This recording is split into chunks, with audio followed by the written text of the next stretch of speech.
სავალი ნაწილი თავის მხრივ იყოფა შუაში ღერძულა ხაზი. აი სავალი ნაწილი.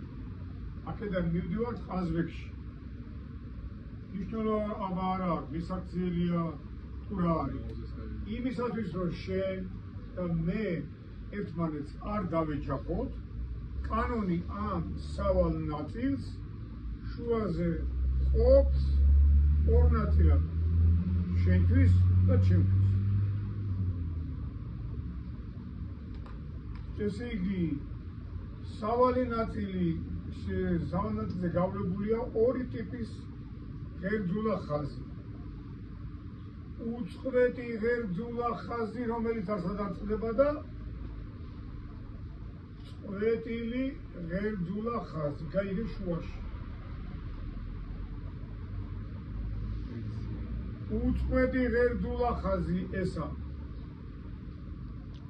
ნიშნავს კედელს ხო ვერ დაეჯახები.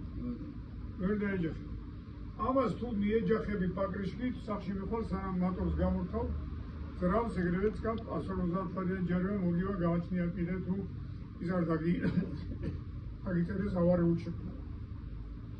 ესე იგი, უწყვეტ ღერძულა ხაზს არ კვეთავთ, ვერ კვეთავთ, იმიტომ რომ კედლის ასოციაცია და არ შეიძლება, მაგრამ ამ წყვეტილს კვეთავთ, აი, წყვეტილს.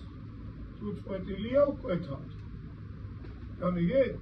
წყვეტილს ვკვეთავთ ან გასწრების მიზნით, ან მობრუნების მიზნით.